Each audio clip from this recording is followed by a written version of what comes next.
तर आज मी तुमच्यासोबत शेअर करते झणझणीत मेथीची भाजी आणि वांग्याचा ठेचा। गावठी भाजी आहे आणि गावठी ठेचा आहे। तर मग वेळ न घालवता आपण रेसिपीला सुरुवात करूया।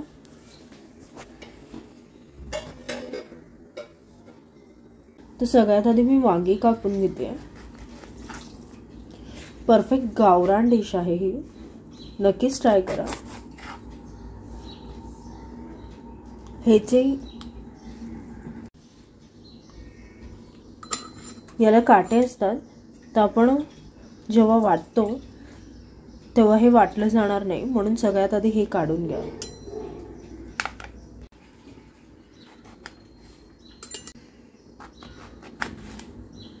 असं लांब कापून घ्यायचं, जेणेकरून आपल्याला भाजता सुद्धा येईल आणि वाटता सुद्धा येईल।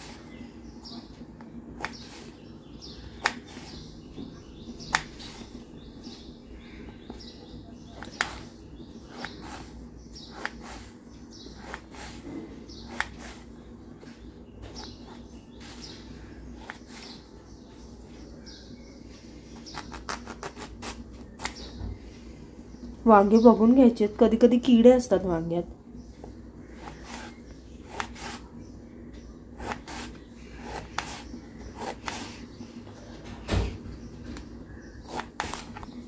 वांगे आता असे कापून झालेत, आता आपण धुवून घेऊया।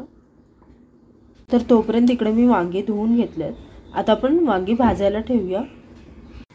तर आता कढईत टाकणार आहे वांगे, आणि आता वांग्यातलं पाणी पूर्ण गेलं। आता याच्यात टाकते थोडंसं तेल आणि आपण वांगे हलके भाजून घेणार आहे। तर तसंच ही मेथी धुवून घेतलेली आहे। आता याच्यात डायरेक्ट हिरवी मिरची लसूण वाटून टाकणार आहे आणि वरतून मीठ टाकणार आहे आणि डायरेक्ट फोडणी देणार आहे।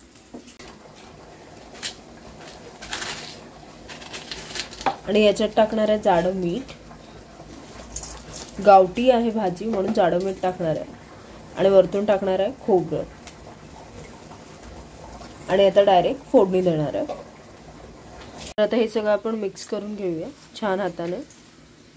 इथे मेथीच्या फोडणीसाठी मी अर्धी वाटीपर्यंत तेल टाकलं। तर आता सगळं मिक्स करून सुद्धा घेतलंय, तेल गरम झालंय। आता टाकूया आपण भाजी। एकीकडे आपलं वांग सुद्धा भाजून झालेलं आहे, तर आता हलके ब्राऊन करून घेतलेलं आहे। आता आपण याला थंड करूया, तोपर्यंत आपण मिरच्या भाजून घेऊया। तर इथे 3 मिरच्या तोडून मी आता भाजून घेणार आहे।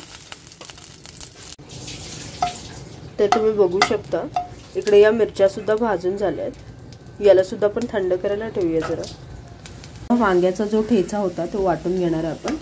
इथे मिरच्या टाकल्यात भाजलेल्या, लसूण टाकलाय, मीठ टाकलंय जाडं, वाटून घेणार आहे आधी।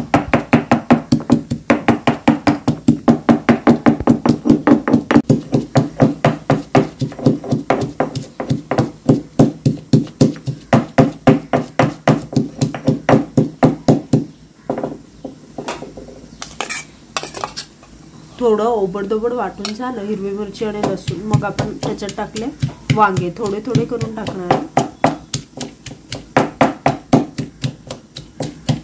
आता याच्यात टाकणार आहे थोडी कोथिंबीर,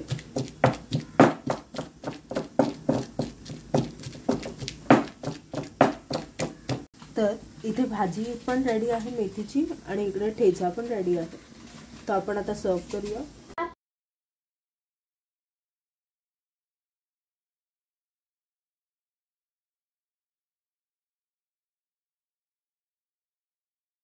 तर आपली मेथीची भाजी आणि गावठी वांग्याचा ठेचा एकदम रेडी आहे। तर तुम्हाला ही रेसिपी नक्कीच आवडेल। आवडली तर नक्कीच लाईक करा, शेअर करा आणि सबस्क्राईब करा। Thanks for watching guys. Like, share and subscribe.